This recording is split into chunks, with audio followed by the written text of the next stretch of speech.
انہوں نے اپنی کتاب میں لکھا کہ صرف سیارے سورج کے گول گھوم نہیں رہے بلکہ زمین، چاند اور سیارے سورج کے گول گھومنے کے علاوہ اپنے محور پر گردش کر رہے ہیں، اور باقی سیاروں کی طرح سورج کو اپنے اکس پر ایک چکر لگانے میں 25 دن لگ جاتے ہیں۔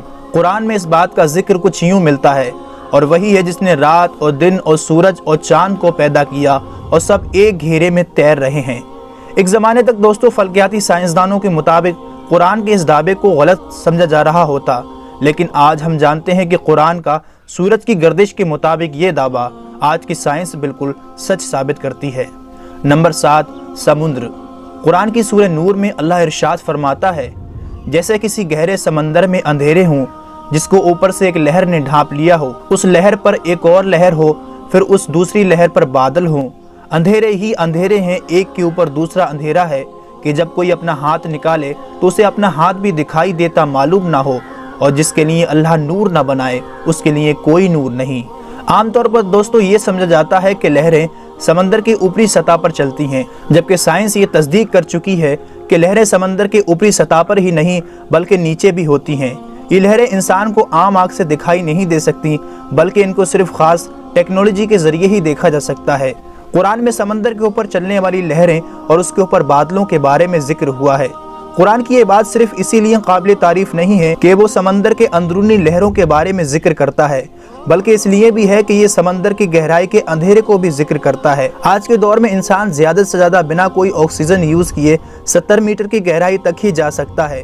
وہاں پر کچھ روشنی ضرور معلوم ہوتی ہے، مگر ہم بات کرتے ہیں 1000 میٹر گہرائی کی تو وہاں بالکل اندھیرا ہے، اور اسی بات کو اللہ نے قرآن میں ذکر کیا جس کا سائنس کو پتہ آج چلا ہے۔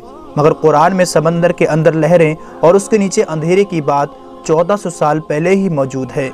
نمبر 8، جھوٹ بولنا اور ہماری دماغ کی حرکت۔ دوستو حضور صلی اللہ علیہ وسلم کے دور میں ایک آیت کو ابو جہل کے اوپر اتارا گیا، کیونکہ ابو جہل بار بار جھوٹ بولا کرتا تھا۔ اس کے بارے میں اللہ سورہ العلق میں یوں ارشاد فرماتا ہے، اگر وہ باز نہ آیا تو ہم ضرور پیشانی کے بال پکڑ کر کھینچیں گے، وہ پیشانی جو جھوٹی خطا کار ہے۔ اس آیت میں دوستو دماغ کے سامنے والے حصے کو جھوٹا اور خطا کار قرار دیا ہے۔ یہ آیت 2 وجہ سے بڑی خاص ہے۔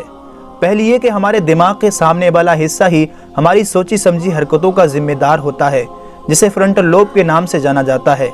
دوسرا یہ کہ فرنٹل لوب ہی دماغ کے جھوٹ بولنے والے کام کو کنٹرول کرتا ہے۔ آج کے دور میں کی گئی کئی ریسرچوں سے یہ ثابت ہو چکا ہے کہ دماغ کے آگے والا حصہ ہی ہماری حرکتوں اور جھوٹ بولنے کا ذمہ دار ہوتا ہے، اور انسانی دماغ کا یہ فنکشن 20ویں صدی میں سائنس کے ایڈوانس ہونے پر ہی ہمیں معلوم ہوئے ہیں، جبکہ قرآن اس طرف اشارے کب کا کر چکا ہے۔ نمبر 9، انسان کو درد کا محسوس ہونا۔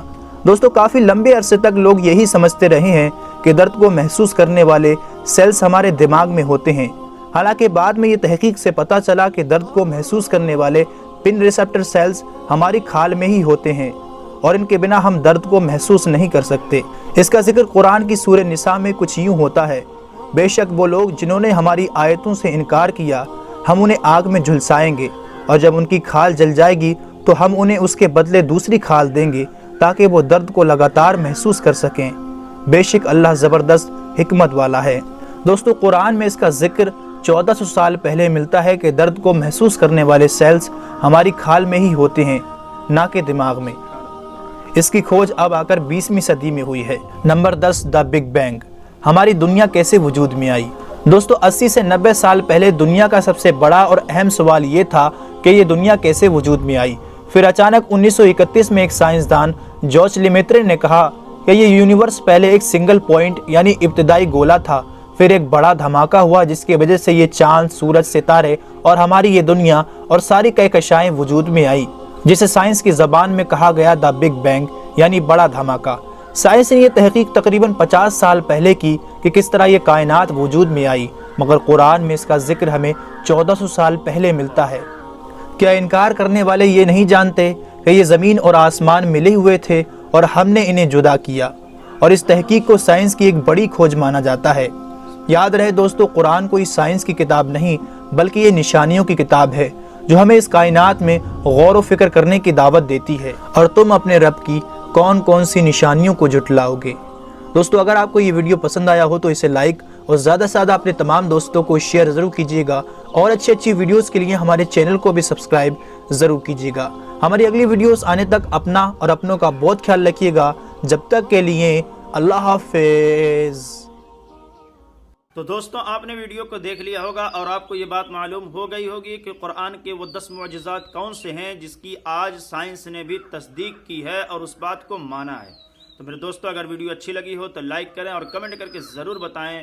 پھر ملتے ہیں نئی ویڈیو کے ساتھ، تب تک کے لیے السلام علیکم ورحمۃ اللہ وبرکاتہ۔